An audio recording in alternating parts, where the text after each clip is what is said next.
Let's look at how friends can support each other when their friends are going through toxic relationships, looking at this lovely example on Mom Talk. How today went with Marciano. Are you sad? I can't tell because I feel like I haven't seen a lot of emotion. I'm wondering how you're feeling inside.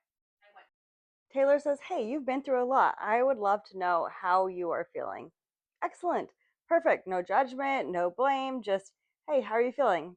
Perfect thing for a friend to do. To talk about. I've been trying to protect Jordan because I do still love him and care about him. I also didn't want it to feel like I was putting any blame on Jordan because what I did was so horrible. But I think now it's just time for everyone to know the truth. It's super normal for a person to know that they're being emotionally abused and still love the person. I just want to put that out there. A single day, I'm pretty sure, for the last 3 years we didn't fight. So like it was a constant control. There were so many things I wasn't allowed to do if I did it would be a fight. I didn't do anything right. Parenting, laundry, housework. I read these and all were dealing with me. A lot of resentment and like I'm relieved that he wasn't doing anything to help. And so She's talking about the concept called moving the goalpost. An abuser will always say you're not doing anything right, and then you have to try and do it better, and you have to try and do better. So you do that next thing, and then it's like you have to do this other thing. And she's also talking about the male fragile ego who is to say, "Oh, I don't feel good that you make more money than me, so I'm going to put you down so I feel better about myself." calling, talking down to me, yelling. Well, I don't want my kids to think that's okay. And they did see some things, you know. And then she mentions the very common things of emotional abuse, of the yelling, the name calling, and the putting down, all of that together. These are all different forms of emotional abuse. And then the other thing she talks about here is that she didn't want my kids, I don't want my kids to see it. I don't want them to think that it's okay. But also in separate scenes, she talks about how she doesn't want to talk about this because then the kids might see it. And so she is in a really difficult place in deciding like what she wants to allow her kids to see. Um, but it sounds like she has decided she doesn't want her kids to see how he's treating her, which is so important because kids will pick up on anything. Even if you think that you are hiding it, kids will pick up on the energy.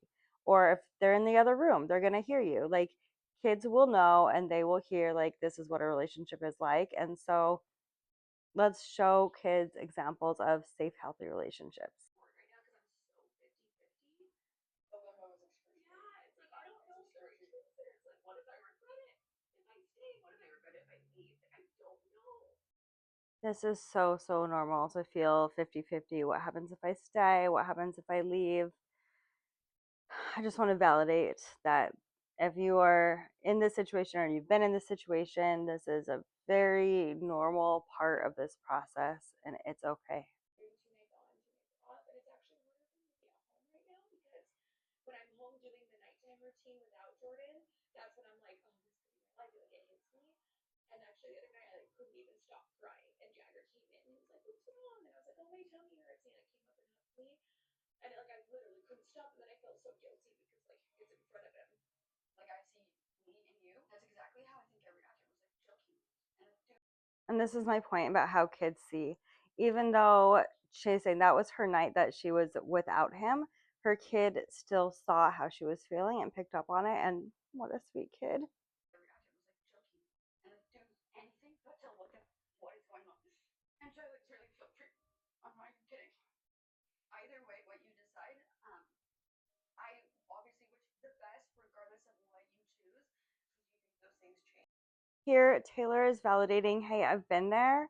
And also, whatever you choose is for you. She's saying, I understand how you feel because I've been there. And also, this is your decision and completely up to you. And I support you either way. So, excellent job, Taylor. It will actually change. I didn't know that any of this was going on, to be honest. I think also coming from my past of being in a previously abusive relationship, it scares me. I do think that there's certain times where Jesse could have handled things better, but of course we're always gonna have Jesse's back because she's our friend. We don't have any loyalty to Jordan. And I hate to say it, but the way that Macy is handling this is probably not a good example. She's like, well, maybe things could change. Do you think things could change? Typically, this kind of thing does not change. If a person has been not being kind, not being respectful, being purposefully hurtful in order to gain power over another person. That's not a type of person who is going to change. All the studies show this. And she's like, well, I've been in this, so this is what my experience was, and this is what I think that she might do, and I'm judging her. It's hard to say exactly where she's coming from here, but she's like, well, I don't know if I like the way she's doing things. Look, no one's perfect. Everyone does different things, and like I have said in previous videos, the cheating decision was most likely a subconscious way to regain control, and let's just stop judging, right? I point attention to things that are not healthy behaviors so we can learn from it. We are not here to judge. Different every day. Like I wake up one day and I'm like, okay, I feel great, I can breathe. But then like it hits me like I'll never have like a family vacation with my kids and the two parents again. Or like our beer is their best friend and I'm throwing that away. I feel like a failure too. It's like I thought this was it.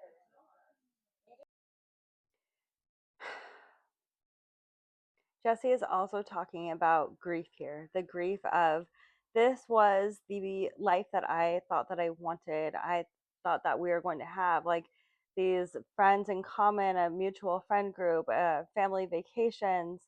It is so normal to grieve the life that you thought you were having and the thought of the life that you were going to have. It's it's part of the process, and that's really hard. It's also really normal to feel like a failure, to feel like, oh, I didn't keep the whole marriage together when a marriage takes two people. And in a healthy marriage, to make the marriage work, both people need to be communicating and respecting one another. And that wasn't happening. And no matter how much Jesse would be being supportive and communicating in a healthy way and being respectful and being kind, if she wasn't receiving that, then there's no amount of all the good that she was doing that was going to fix the harm that was being done onto her. She is not a failure. This is not her fault. It's like literally 50-50. Like I don't know what to do. Well, you don't even know what to do yet. How do you know Macy does a good job here saying, you don't need to know what you want to do yet. It's okay. We're here for you. you're making the right choice? I can feel it. You just like there's so much pain. And they're right. She will feel it. She will know in her heart what is the right decision. And Taylor is also right to say, I feel for you. There's pain coming, and I I need to let you know that this is ahead, even though it doesn't feel like the right thing to say. But there's there's a lot more pain to come. This was a hard scene to watch because I have personally been there, and I'm there for my clients, and I just I see this pain, I know this pain. If you have experienced it, there is help for you. This is why I wrote my books, and stay safe out there.